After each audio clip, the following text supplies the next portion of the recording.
Bien, bonsoir à tous. Très heureux d'être parmi vous ce soir à l'ESC. Voilà, donc je suis Pierre Breteau, je suis le maire de Saint-Grégoire, vice-président de Rennes Métropole et conseiller régional de Bretagne. Et je suis très fier d'être avec vous ce soir. Merci de votre invitation. Du coup, moi je m'appelle Perrine Cadiou, je travaille au Théâtre National de Bretagne, je suis attachée aux relations publiques et je suis en charge du lien avec l'enseignement supérieur au sein du théâtre. Voilà. Bonsoir, je suis Arnaud Foucault, je suis avocat. J'interviens à l'Université de Rennes en tant que chargé de cours de temps en temps. Et je tiens à remercier l'association. Alors, c'est l'association Speak Up. Speak Up, c'est pas le nom de l'événement, c'est bien le nom de l'association. Je tiens à remercier l'association Speak Up pour cette invitation. Bien, bon, donc Dominique Fredge, je suis le responsable de la librairie Le Fayère, donc à Rennes. Et je suis ravi d'être parmi vous ce soir. Puis ça me rajeunit, c'est bien, c'est super. Merci.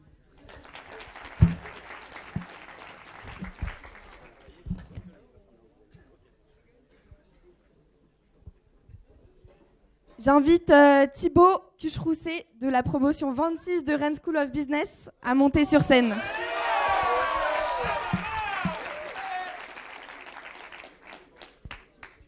Je vais donc, vous l'avez compris, vous demander 2 mots que Thibaut va devoir inclure à son discours. Donc vous pouvez lever la main.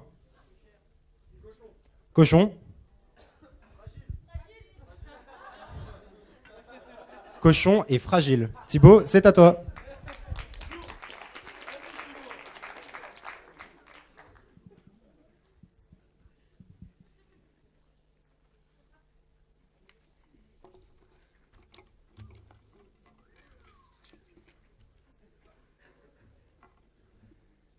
Mesdemoiselles, mesdames, messieurs, bonsoir. Quel prix pour votre travail? Aucune inspiration. Aucune. Ne sachant pas quoi faire et laissant feuilles blanches, feuilles mortes, je décidai de fuir à Carnac ce week-end pour y trouver l'inspiration au milieu des menhirs et au bord des falaises. Mais cela n'y changea rien. Honte à moi, je pris décision de chercher sur Internet. J'ai tout simplement copié notre sujet sur Google. Je tombais alors tout bonnement sur des formules pour calculer arithmétiquement la valeur de notre travail. Mais étant allergique aux mathématiques depuis la naissance de Pythagore, je cherchais davantage encore. Plus étonnant, j'arrivais ensuite sur une page bien singulière. Pourtant, en tête des recherches Google, une page à propos de la filière porcine et des difficultés du secteur. Bon nombre de cochons déambulaient sur la page. Cocasse, n'est-ce pas? Mais je n'étais pas sûr de la pertinence pour notre sujet. Merci Google, tu ne m'as pas servi à grand-chose cette fois. J'étais à 2 doigts de jeter l'éponge. Et j'ai mis ma fierté de côté. Je me suis dit, allez, je vais demander à un collègue, sans lui dire que c'est mon sujet pour ce concours, quel prix pour ton travail? Et là, le mec me répondit... du tac au tac, et partit instantanément dans un calcul aussi loufoque que vous avez pu connaître en prépa. Alors, je prends le SMIC, je rajoute cela, plus les années d'études. Je suis de l'association Décibel, donc ça augmente ma cote. J'écoutais à peine sa réponse, je savais ce qu'il me restait à faire. Effectuer le même calcul, mais pour moi. Alors, je vais vous répondre en cash. Mon travail, mon œuvre, c'est 150,52 € de l'heure. Oui, mesdames et messieurs, 150,52 € de l'heure. 100 € pour le temps que je perds lorsque je travaille. Pendant que je travaille, je ne fais pas autre chose. Pas de sport, pas de musique, pas de Facebook. Je ne suis pas avec mes amis. J'amenuise mes chances de rencontrer l'âme sœur, quoique ces choses-là arrivent lorsque l'on s'y attend le moins. Ensuite, 50 €, parce qu'il faut bien que je gagne ma vie. Avec ces 50 € par heure, je vais pouvoir me faire plaisir. Le dernier iPhone, une nuit au Bristol. Je vais également m'octroyer 10 minutes avec Justin Bieber, parce que je suis fragile.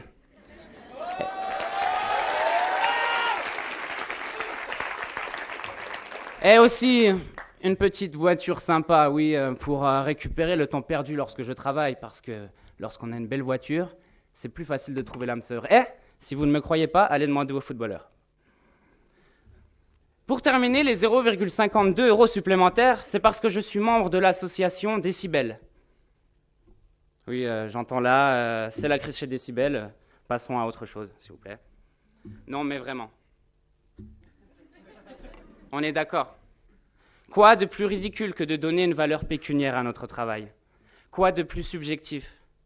Même si la société dans laquelle on vit nous force en quelque sorte à donner une valeur monétaire, je crois que la valeur réelle que l'on doit attribuer à notre travail est propre à chacun et est différente selon tous les points de vue. Et pourtant, c'est la valeur pécuniaire qui revient tout le temps. Capitalisme de... Réfléchissons autrement. Quel prix pour notre travail? Je crois que notre travail a la valeur de notre vie tout entière. Certes, avant même notre naissance, on est prédestiné à passer notre vie à travailler. Mais qu'aurions-nous fait autrement? Où nous serions-nous rencontrés? Qui mieux qu'Hercule nous aurait donné l'envie d'apprendre sans cesse pour mieux comprendre le monde et ses enjeux? Au-delà de l'aspect pécuniaire qui est anecdotique selon moi, ce sont ces facteurs humains qui importent plus que tout. Le travail est l'essence même de notre vie. Avez-vous déjà pris plus de plaisir qu'au moment de boire une bonne bière bien fraîche, j'en entends de ce côté-là, et pas de la 8-6 s'il vous plaît, les étudiants alcooliques du jeudi soir. Mais avez-vous déjà pris plus de plaisir qu'au moment de boire une bonne bière après une longue journée de travail? Ce goût-là de la bière, il est unique. Ne cherchez plus pourquoi, c'est le prix du travail. Croyez-vous que vous prendriez votre pied à sortir, à faire la fête, à voyager à l'autre bout du monde, si vous ne considériez pas cela comme une récompense du travail accompli? Quel prix pour notre travail? Le prix de la liberté. Nous sommes libres car nous avons la chance de travailler. Nous sommes libres parce que nous connaissons la valeur de la vie, la valeur du temps, la valeur de l'argent. Là est la vraie récompense du travail. Rimbaud disait que la vie est fleurie par le travail. C'est vrai, puisqu'en quelque sorte, ce sont nos rêves qui nous en donnent. Ainsi, c'est le travail qui nous permet de réaliser ces rêves. Je terminerai alors en disant une dernière chose. La chance aide parfois, le travail aide toujours. Merci beaucoup.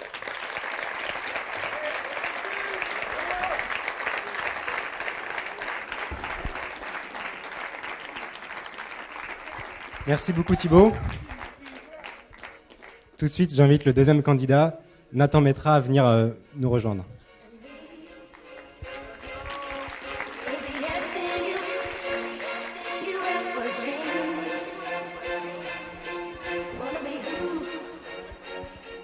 Une nouvelle fois, je vais vous demander 2 mots que Nathan va devoir insérer dans son discours. On n'est pas obligé. Hein. Alors, personne? Des volontaires. Raclette. Ok. Raclette et diplodocus. Très bien. C'est à toi, Nathan. Bonjour à tous. Quel prix pour votre travail? Vous n'avez pas payé pour être ici, c'est donc que les choses les plus prisées n'ont pas de prix. Merci. Donc, cette question suggère le travail comme un bien, un service, au même titre, un service qui a une valeur quantifiable, au même titre qu'une raclette, certes en moins comestible, que de l'eau, certes en moins vitale, ou encore que de l'alcool, certes en moins enivrant. Aujourd'hui, ce soir plutôt, je vais me dresser devant le monde. Pourquoi, en effet, parler de prix? Le prix est aliénant. Il convoque le désir de possession de l'homme. En outre, il faudrait que tout ait un prix dans le but assumé de lui apposer une valeur, une importance, tandis que la gratuité est reléguée vers l'opprobre. Je refuse donc de parler de prix. Et ne croyez pas par là que je fuis l'adversité du sujet. Merci Speak Up d'ailleurs. Non. Je veux seulement croire que mon boycott, ici et maintenant, à l'ESC Rennes, dans une école de commerce, restera dans les annales. Je pourrais, à la place, disserter sur la beauté du monde. Et cela donnerait quelle beauté du monde pour mon travail? Ce à quoi je répondrais sans hésiter, Rihanna. Ce serait une réponse un peu tendancieuse, étant donné la thune qu'elle se fait, en estimant sans pression un prix pour son travail. Laissons donc les questions de beauté du monde de côté, pour un souci de crédibilité de mon discours. Pourquoi nécessairement parler de prix ? Nous sommes des êtres du XXIe siècle. Nous ne sommes plus au temps des diplodocus. Nous sommes censés vivre une société post-matérialiste et nous parlons encore et toujours de prix. Alors certes, je peux comprendre, peut-être que chez SpeakUp, s'angoisser par leur salaire futur, on leur a promis 30 000 € à la sortie de l'école de commerce. Donc ça les angoisse, donc ils nous tourmentent. Mais rappelons-nous que tout ce qui a un prix est sujet à possession. Et vouloir mettre un prix sur mon travail, c'est vouloir posséder mes qualités laborieuses. Et je dis, encore une fois, non, et par 2 fois. La première, par l'acte de négation que je réalise ici. Alors je ne sais pas où sont les jurys, mais je sais que Sartre serait fier de moi, et ceci doit faire argument d'autorité auprès de vous, messieurs les jurys. La deuxième, parce que je ne parlerai pas de prix, et vous n'aurez pas mon travail, ce travail. Peu importe si par là je dois me disqualifier d'office, j'aurai au moins l'avantage d'avoir choisi ma destinée, à l'inverse du futur fils de Nabila.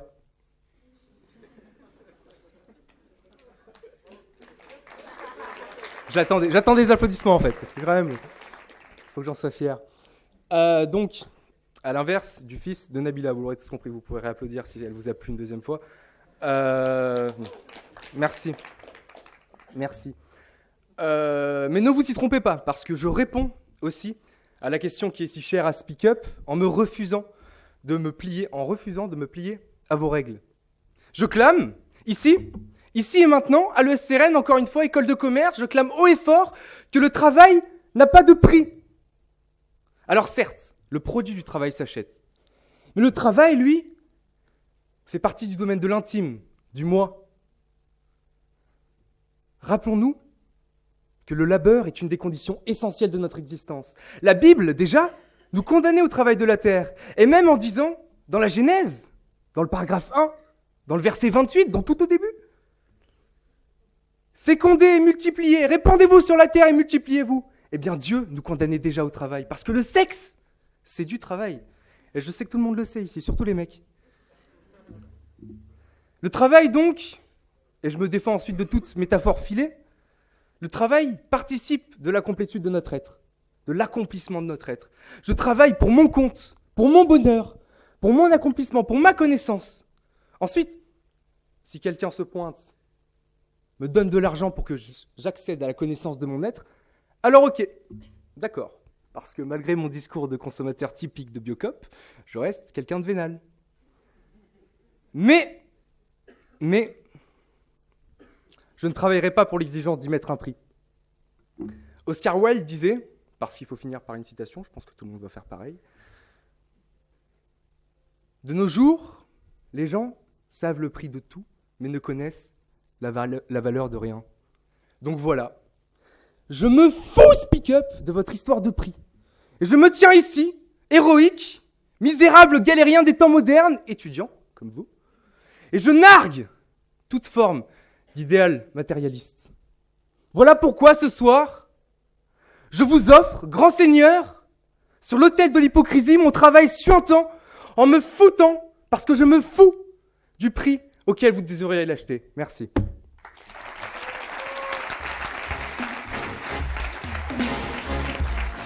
Merci beaucoup Nathan. Le prochain candidat que nous accueillons est une candidate. J'invite Mathilde Gomez à venir me rejoindre.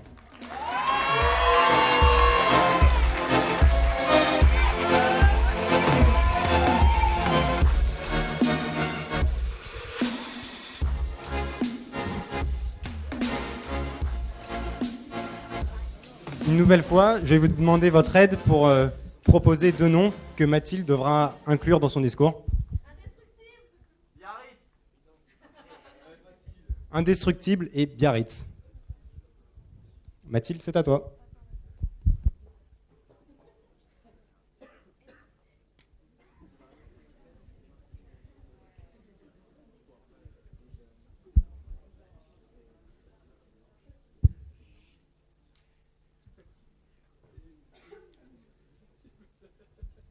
Alain Perry avait 47 ans lorsqu'il est mort. Cet homme a décidé de mettre fin à ses jours vendredi dernier. Il était manager à l'aéroport de Biarritz. Cet homme a sacrifié son moi sur l'autel de la compétitivité et de la performance, laissant derrière lui sa femme et 2 enfants en bas âge. Cet acte donnerait presque raison aux stoïciens ou épicuriens, pour qui la sphère du travail et du bonheur sont incompatibles. Je ne suis pas d'accord avec cette idée. Et d'ailleurs, j'espère que vous tous ici ne l'êtes pas réellement. Nous payons ou avons payé de hauts frais de scolarité.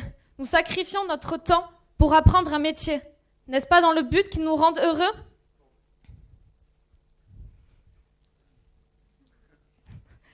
Pour certains, ce travail sera un moyen d'accéder à un statut, un bien-être matériel ou pour se payer des vacances à Biarritz. Mais aujourd'hui, à l'heure où la compétitivité nous pousse à toujours plus de performance, de travail, n'est-il pas légitime, n'est-il pas normal de se demander quel prix vaut notre travail ? N'est-il pas important pour éviter de tels actes ? Le travail ne devrait plus être vu comme une punition ou un sacrifice. Notre société française est composée d'actifs, dont la plupart nouent un lien affectif avec leur travail. Ils constituent notre lien social. Si je suis devant vous aujourd'hui, c'est parce que je suis persuadée que mon expérience à l'école m'enrichira. Elle m'apportera une connaissance qui me feront m'accomplir au travers de mon travail. Ce qui m'apporte le plus de bonheur dans ma vie, c'est ma famille. C'est ce que j'ai de plus cher. Et mon travail ne vaudra jamais plus qu'eux. Mon travail ne pourra pas me pousser à les sacrifier. Je pense vraiment que le travail peut nous rendre heureux. Steve Jobs disait « Votre travail va prendre une immense place dans votre vie. Et la seule façon d'être vraiment satisfait est d'aimer ce que vous faites. Si vous n'avez pas encore trouvé votre voie, continuez de chercher et ne vous posez pas. Je suis convaincue et je le sais que nous n'avons pas tous la vie de Steve Jobs. Nous ne sommes pas tous hors normes et indestructibles comme il l'était. Néanmoins, mettre de la passion dans ses actes fait souvent la différence. Et c'est lorsque notre travail va devenir cette passion, ce défi clair, que nous pourrons nous dévouer à ce travail et en être pleinement satisfaits. Van Gogh, de son vivant, n'a vendu qu'une seule œuvre, et pourtant il en a fait plus de 900.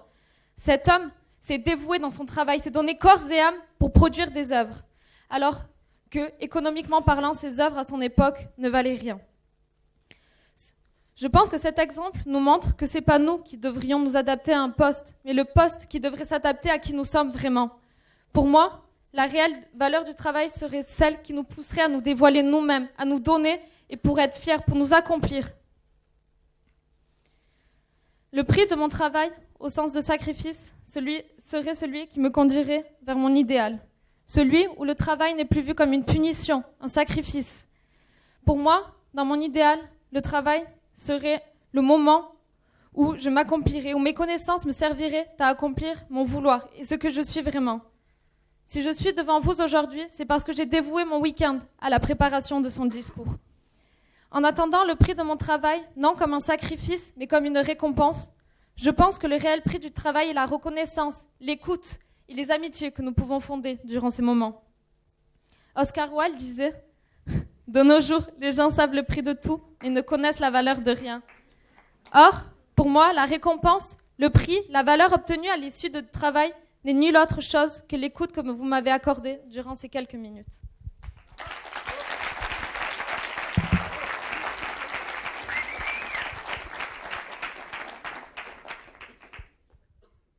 Merci Mathilde. J'appelle maintenant Ahmed Riyad Mostefa à monter sur scène.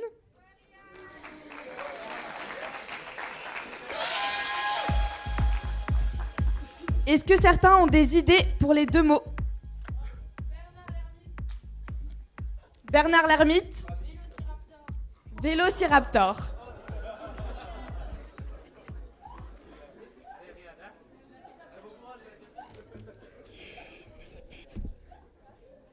Vélo quoi ?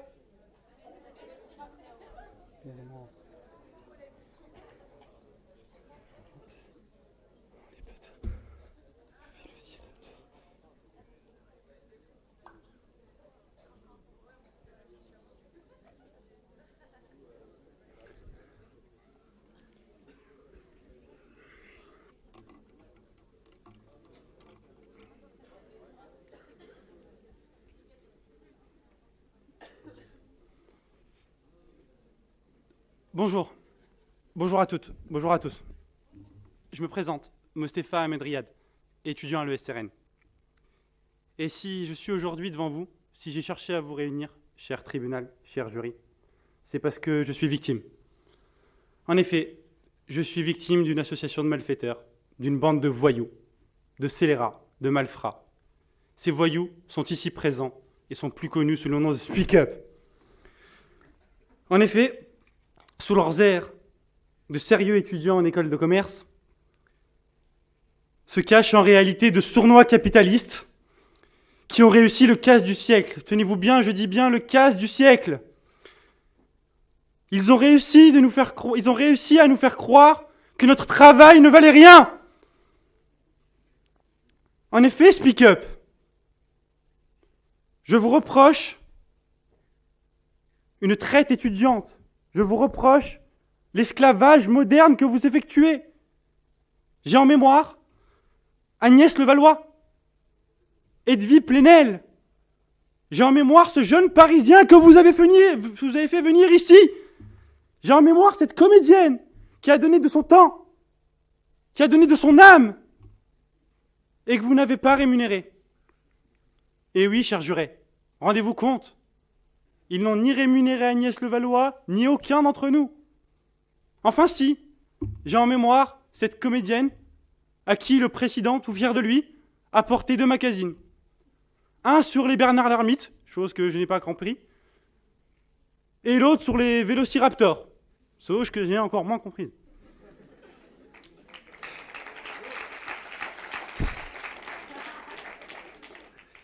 Alors, cher juré, j'ai cherché à comprendre. J'ai cherché à comprendre comment cette négation du travail d'autrui est-elle possible. J'ai cherché à comprendre comment ces arnaques préméditées étaient-elles possibles. Comment eux ont-ils réussi. Alors tout d'abord, je me suis dit qu'ils étaient fortement intelligents, qu'ils utilisaient leur talent oratoire pour faire croire à ces intervenants qu'ils ne méritaient pas d'être rémunérés. Puis ensuite, j'ai rencontré ces étudiants de Speak Up. Et puis, après 10 minutes passées avec eux, je me suis rendu compte que non, ce n'était ni leur intelligence, ni leurs talents oratoires qui étaient mis en cause. En effet, ils n'ont ni l'un ni l'autre. Alors, une fois cette première piste écartée, je me suis dit qu'ils faisaient croire aux intervenants qu'en fait, c'était une chance et ça représentait une rémunération de nous rencontrer, nous, étudiants de l'ESRN. J'y ai cru pendant quelques instants. Puis je me suis retourné et je me suis rappelé à quoi ressemblait un étudiant de l'ESRN. Et puis je me suis dit, bon, personne n'est assez bête pour croire que ça représentait en soi une chance et une rémunération de nous rencontrer. Donc bon, une fois ces 2 pistes écartées, j'ai dû me rendre à l'évidence. En effet, je ne trouverai pas comment ils font. C'est pour ça qu'aujourd'hui, juré, je vous demande à vous de trouver et à vous de juger. Louise de Saint-Exupéry, je m'adresse à toi. Toi qui es responsable de cet esclavage en bande organisée. J'aimerais te dire que cette fois, non, ça ne marchera pas avec moi. Ça ne marchera pas avec moi. En effet, la trésorerie de Speak Up va payer. J'aimerais te dire que tes beaux yeux bleus et ton beau sourire, ne suffiront pas. Aujourd'hui, mon intervention va vous coûter cher, Speak Up. En effet, vous allez payer le prix fort, puisque vous allez payer pour moi le premier prix.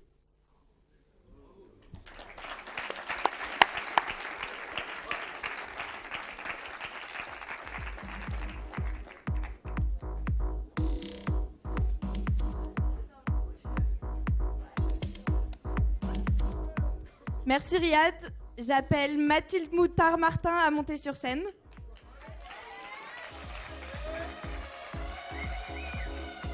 Des idées de mots peut-être?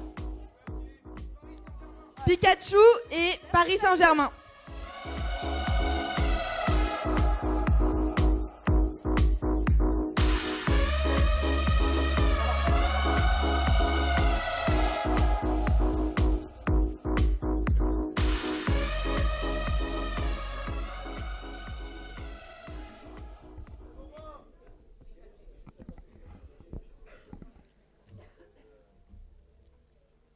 il vaut mieux réussir sa vie que réussir dans la vie. C'est une phrase que mon père m'a toujours dit et répétée. Mais en tout bon adolescent, je ne l'ai jamais écoutée. Pourtant, aujourd'hui, en pleine recherche d'un stage rémunéré, je commence à y repenser. Et je me retrouve face à un grand dilemme, que même Pikachu ne pourrait pas m'aider à résoudre. Être largement payé pour m'ennuyer, ou bien travailler passionnément, mais gratuitement. Actuellement, je n'ai plus vraiment le choix, et je sais que vous êtes également dans mon cas. On est un peu comme des prostituées prêtes à tout accepter. D'ailleurs, en parlant de ça, je me suis toujours demandé comment elles faisaient pour donner un prix à leur travail. Enfin, comment peuvent-elles juger de leurs propres compétences? Y a-t-il des performances tarifées? Ou bien une qualité de sensualité? À croire que le plus vieux métier du monde semble garder encore de lourds secrets. Bref, ça en devient un fait sociétal, comme les gens qui ont une passion pour le Paris Saint-Germain. Tout le monde cherche à savoir quel prix pourquoi. Et aujourd'hui, un prix devient un gage de qualité. Enfin, quand je vois les prix qui sont décernés durant le festival de Cannes, je me permets d'en douter. C'est vrai, un film a-t-il vraiment besoin d'être récompensé pour pouvoir dire qu'il est bon? Les paillettes d'une cérémonie comme les Césars magnifient-elles tant que ça un film? Et au contraire, n'a-t-on pas tendance à fuir ces films dits d'auteur, tout simplement parce qu'ils ont été primés? Hannah Arendt avait bien raison. Nous traversons toujours une crise de la culture. Et en parlant de prix, dans le sens trophée, quand on voit le prix des Césars, il doit bien coûter son prix, à part s'il est vraiment comme le secteur qu'il symbolise, c'est-à-dire uniquement dans l'apparence, un vrai décor en carton-pâte. Aujourd'hui, les réalisateurs sont tellement avides de trophées qu'ils ne créent plus avec passion, mais avec une simple cupidité. The Revenant. Heureusement, il nous reste encore de vrais artistes, purs, qui travaillent avec passion, qui sont prêts à laisser pour seulement quelques millions des taches éparses de peinture, alors que des artisans travaillent avec ardeur, avec passion, le bois, la poterie, pour seulement quelques billets. Avant, les artisans étaient au-dessus des artistes. Mais ça, c'était avant, comme dit souvent François Hollande. Pardon. Mais aujourd'hui, l'artisan n'est plus qu'un simple ouvrier. Et l'artiste est tout bonnement magnifié. Mais êtes-vous déjà rentré dans l'atelier d'un souffleur de verre? Au début, on regarde les prix, on a tendance à se dire « Ah, c'est un peu cher ». Puis on le voit à l'œuvre. Et là, on ne se pose plus qu'une question. Mais où est donc le zéro qui manque sur ma facture? Ainsi, la question à se poser, c'est doit-on privilégier l'enrichissement personnel ou l'enrichissement pécunier? Finalement, le gain de notre travail se limite juste au salaire? N'est-ce pas les rencontres que l'on fait? Le plaisir d'avoir le travail accompli? Il faut arrêter de mettre l'argent au-dessus de la passion, au-dessus de l'enrichissement personnel. Exemple, aujourd'hui, des élèves préfèrent aller chez Bretagne Conseil plutôt que chez Warlock. Finalement, le plus important, ce n'est pas le nombre de zéros que vous aurez sur votre salaire, mais peut-être le nombre d'amis Facebook qui vous souhaiteront votre anniversaire. Alors, bon, 10 sourires, 4 regards, mais il y a eu quelques blagues, les mots placés. Speak up, vous me direz à qui j'envoie la facture ?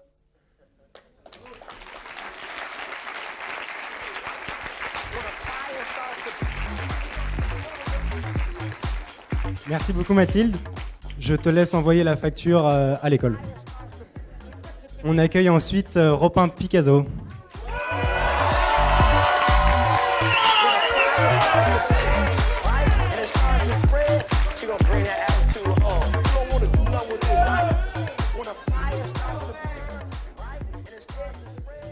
Deux mots pour Robin. Ça fait 2 mots ou pas?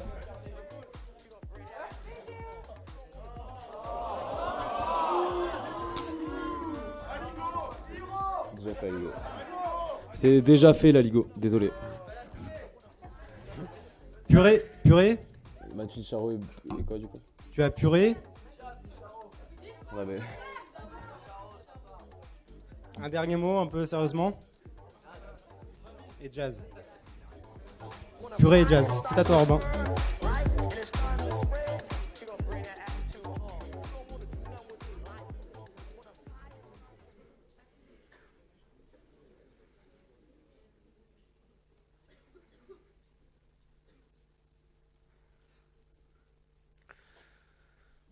Il y a maintenant plus d'1 an, j'étais dans un monde où le travail est de rigueur. Ce monde, beaucoup d'entre vous l'ont connu. Certains l'ont adoré, la majorité l'a détesté.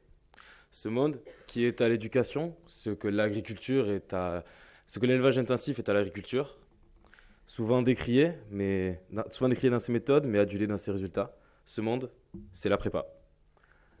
Rappelez-vous donc de ces lundis matins où vous vous leviez, plein d'ardeur, gonflé à bloc, prêt à en découdre avec cette semaine de dur labeur. Puis, les cours s'enchaînaient, les révisions s'éternisaient et la fatigue s'accumulait. Non, ce n'était pas l'époque où on s'amusait sur Mathieu Charo.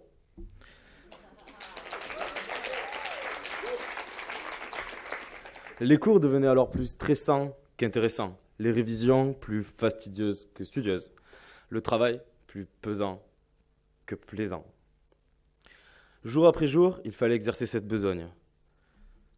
Nous étions tous dans le même bateau. Il fallait garder son cap, même si la prépa est une galère qui nous fait ramer pour ne pas chavirer. La prépa n'est pas un long fleuve tranquille. Il ne faut pas jeter l'ancre, mais plutôt larguer les amarres, voire hisser la grande voile pour avoir le vent en poupe et glisser sous ce dernier jusqu'à arriver à bon port. Puis, arrive le dernier matin. Le devoir tant attendu vous a tendu dans l'étendue de cette semaine distendue. De façon inattendue... C'est pas fini.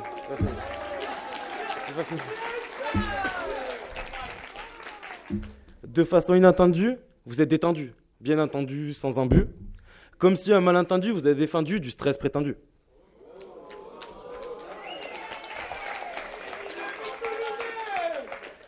Sac sur le dos, capuche sur la tête, cerne sous les yeux.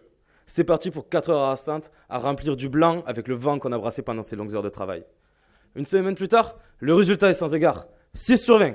Commenté de somptueux, bon travail.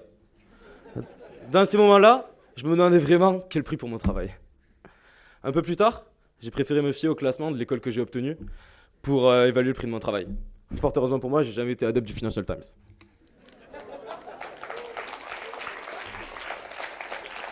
Non, sérieusement. Plus sérieusement, je voudrais commencer par remercier Speak Up pour ce magnifique sujet. Quel prix pour votre travail? Un beau sujet de colle qui me rappelle mes joyeuses années de prépa. Pour une fois, le SC, c'est peut-être pour moi l'occasion de me resservir de mes connaissances. Franchement, ça mange pas de pain. Une réponse évidente me vient alors. Peut-être trop aisée, sûrement symbole de désinvolture. Le prix de votre travail, c'est votre salaire. Mais je ne peux me cantonner à cette explication, trop enfantine et qui, de surcroît, ne semble plus d'actualité. D'abord, parce qu'elle ne l'a jamais été, quand on voit les salaires des mineurs ou des musiciens de jazz lors de la révolution industrielle. Ensuite, car il est souvent des cas où le salaire n'est pas la seule chose que l'on cherche dans son travail. Enfin, et surtout, car je devrais m'en arrêter là, et ça fait que 2 minutes que je parle, alors que je dois tenir 5 minutes.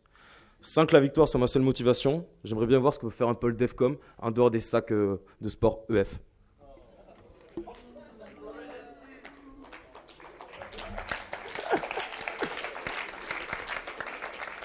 Donc non, je ne pense pas que vous travaillez seulement pour un salaire.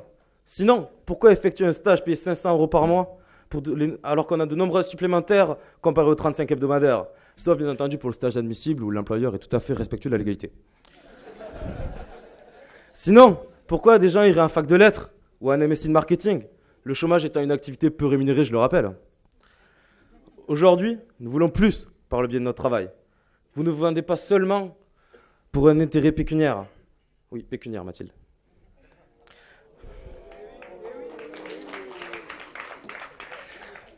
Vous pouvez chercher un sens à votre vie en travaillant dans l'humanitaire, la sécurité de vos enfants, en œuvrant pour l'écologie, un purgatoire à votre passé, en défendant une cause qui vous est chère.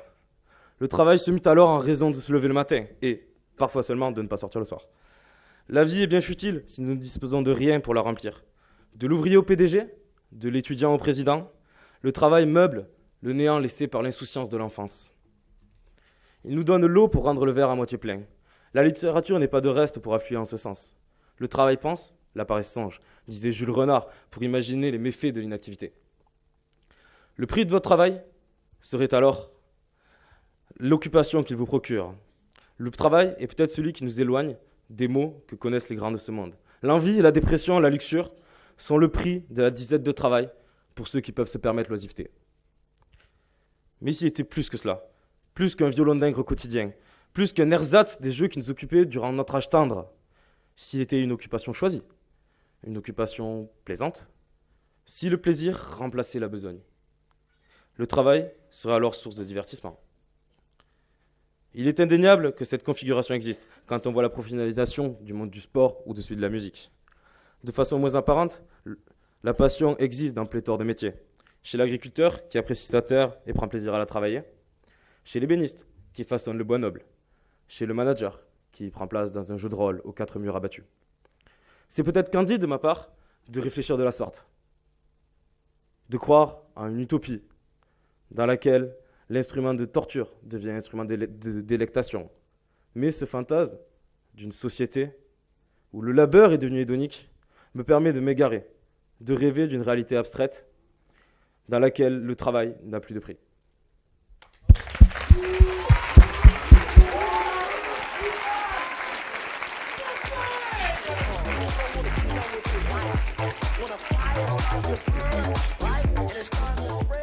Merci Robin. Nous accueillons déjà le dernier candidat, Nathan Partio.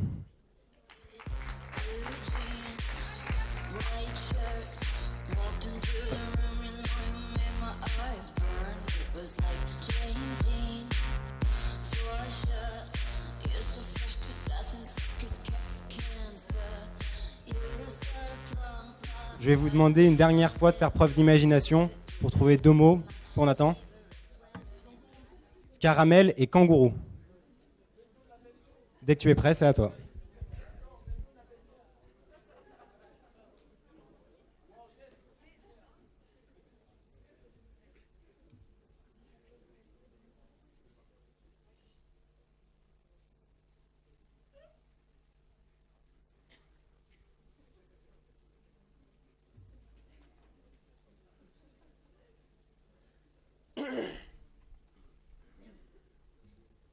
Quelqu'un oublie un stylo.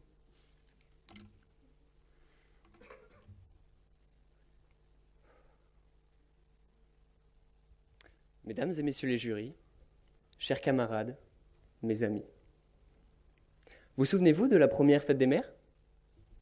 Qui parmi vous a fabriqué ce sublime collier en pâte que votre mère porte encore? Qui parmi vous a fabriqué ce si pratique porte-savon qui traîne encore dans votre salle de bain? Moi, mesdames et messieurs, je m'en souviens. J'avais offert à ma mère un petit bout de papier, mais j'avais écrit dessus « Je t'aime ». Certes, il y avait 3 fautes d'orthographe. Et à la base, alors qu'à la base, il devait être en forme de cœur, il ressemblait plus à une bouse de vache. Il n'empêche que ce petit bout de papier était encore sur mon frigo. Vous souvenez-vous encore de la première réponse de votre mère? Moi, je m'en souviens. Un sourire, gêné, encore plus que le mien. Un bisou, tendre, légèrement plus que d'habitude. Et surtout, un je t'aime. Bref, l'expression d'un amour pur, sincère et simple. Aujourd'hui, la belle époque de l'innocente jeunesse est passée. L'époque où tu avais peur d'aller voir les filles, où tu jouais au kangourou dans la cour, où on t'envoyait au coin et où tu mangeais tes crottes de nez. Maintenant, on t'envoie en stage et on te paye 556 €, parce que c'est le minimum. Et à ce moment-là, tu ne te dis pas que je vais faire de tout cette oseille. Tu te dis pas du caramel.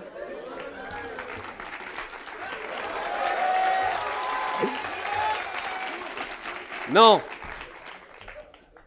Là, tu te dis, je ne serai jamais mieux payé que quand ma mère m'a souri. Ce que je vais vous dire, c'est que l'argent aujourd'hui est notre seule rémunération. C'est que, businessmen et businesswomen que nous sommes, la seule chose que nous aurons en retour de notre travail, c'est notre salaire en tant qu'argent. Vous gagnez de l'argent, cela veut dire que vous faites bien votre travail, cela veut dire que vous servez à la société. En gros, vous êtes un ange de la télé-réalité, vous gagnez de l'argent, vous servez à la société. Ça, c'est pas moi qui l'ai écrit. Ce que je suis en train de vous dire, c'est que l'argent que l'on gagne représente notre valeur en tant qu'homme. Il représente... L'argent que l'on gagne représente notre valeur sur un marché, notre valeur en tant que citoyen, notre valeur en tant qu'homme. Je veux vous raconter une histoire. Tous les jours, je rentre chez moi. Tous les jours, je croise ce marginal. Un bout de carton pour protéger ses os, une colonne vertébrale tordue après les années passées dehors. 33 ans. 33 ans, ce n'est pas son âge, c'est le nombre d'années passées dehors. Il a... J'ai perdu une feuille. C'est pas grave. Ouais, si.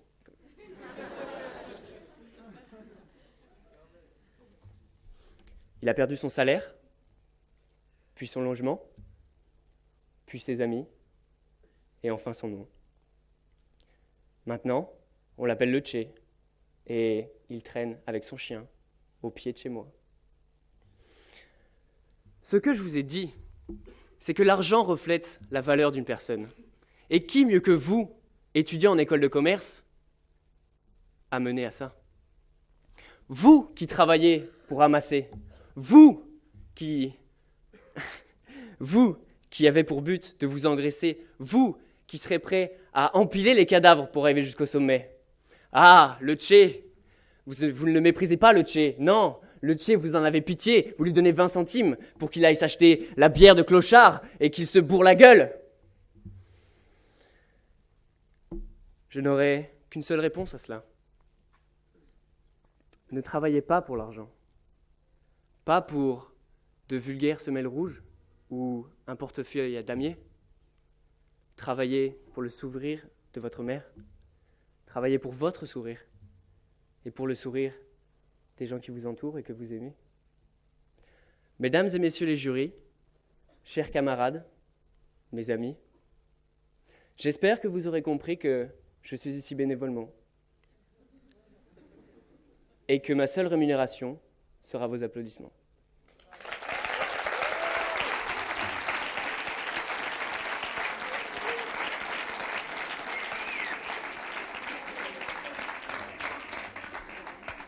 Merci beaucoup Nathan.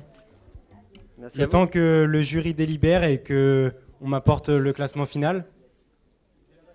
Merci. Je vais prendre le temps de remercier tous nos partenaires. Tout d'abord le journal Le 1, grâce auquel vous allez pouvoir tous ici repartir avec un exemplaire. Également la maison Louis Roederer qui nous offre pour cet événement 3 lots d'exception. Je remercie également le Bagelstein et le Salon Mouche pour d'autres lots pour les 3 premiers. Je souhaite également remercier nos 8 finalistes de ce soir, tous les participants des joutes oratoires, y compris ceux que vous n'avez pas eu la chance de voir ici.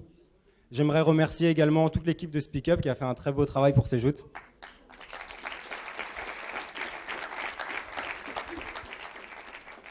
Et bien évidemment, l'école qui nous permet d'organiser autant d'événements cette année.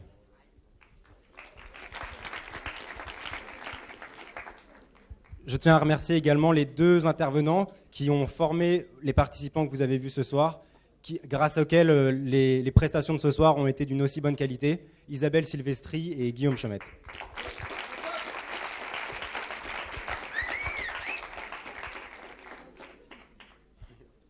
On peut continuer encore un petit peu.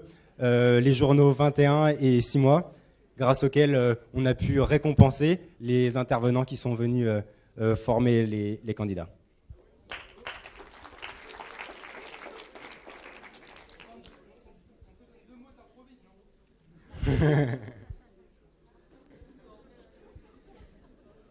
Le comptable finit le classement.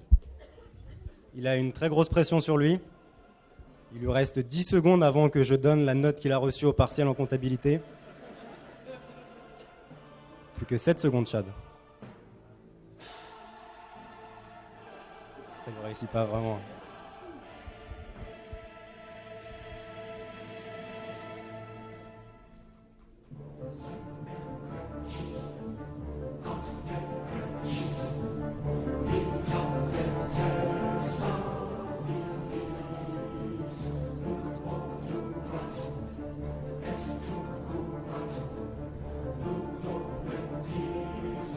Mesdames et messieurs, je vous demande de faire un tonnerre d'applaudissements pour le 3e de ce concours d'éloquence. Il a fait une performance forte en émotion et en critique sur Speak Up. Mesdames et messieurs, Riyad.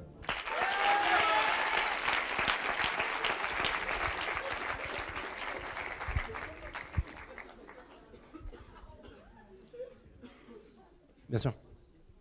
Merci aux juges. Et puis merci à Speak Up, même si je les ai un peu taclés, c'était pas sincère.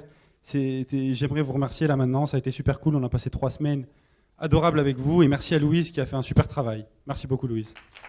C'est à toi. Et merci aux Suprêmes qui sont présents là-bas. Félicitations Riyad. Merci. Merci à vous. Tu remportes une coupe de cheveux sur le bateau-mouche de la Vilaine. Voilà. Tu remportes aussi un abonnement de 1 mois au journal Le 1. Merci. Ainsi qu'un repas chez Bagelstein. Merci à vous. Et pour finir, une bouteille de vin de la maison Creux-Hermitage. Merci à vous. Merci à Riyad, merci.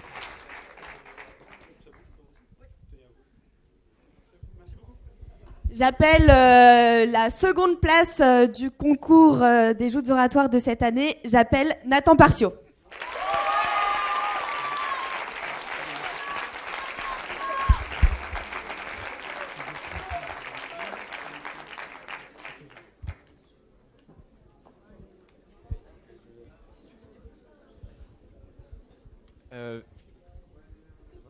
Ouais. Pendant qu'on est encore au discours, je voulais juste, encore une fois, remercier Speak Up, mais surtout souligner le fait que c'était vraiment un événement de qualité. Et j'irais même à dire que c'était une aventure, parce qu'on se connaissait tous un peu, mais on a passé des moments qui étaient vraiment forts. Et tout était vraiment de qualité, tous les intervenants étaient top, et je suis très heureux d'être ici avec vous, et j'espère que vous aussi. Félicitations à toi Nathan. Pour ta part, tu remportes un abonnement de 3 mois au journal Le 1. Également ta coupe de cheveux sur la Vilaine. Un repas chez Bagelstein. Et le vin arrive. Un Bourgogne de la maison Chablis.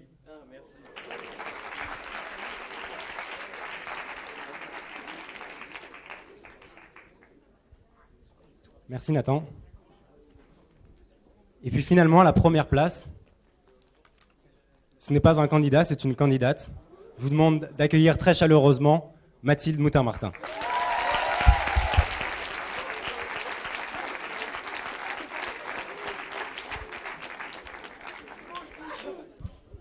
Merci beaucoup. Ouais, c'est vrai que je vais peut-être répéter ce qu'ils ont dit, mais ça a été incroyable. On a passé des super moments tous ensemble. On s'est tous redécouverts. Tous les textes étaient magnifiques. Vous avez malheureusement pas pu voir tout le monde, vu tout le monde n'a pas été qualifié. Mais je pense que même ceux qui n'ont pas été qualifiés ont fait des magnifiques textes. Merci beaucoup au jury. Je suis très touchée. Et moi aussi, je dédicace à mon asso. Bisous, Warlock. On passe au lot. Félicitations, Mathilde. Tu remportes une coupe femme sur la Vilaine, toujours. Un abonnement de 6 mois au journal Le 1. Ton repas chez Bagelstein. Et notre nouveau partenaire, Louis Roederer, a la chance de t'honorer avec une bouteille de brut premier Louis Roederer. Voilà. Mais on n'oublie pas, Mathilde, t'allais repartir sans ton trophée.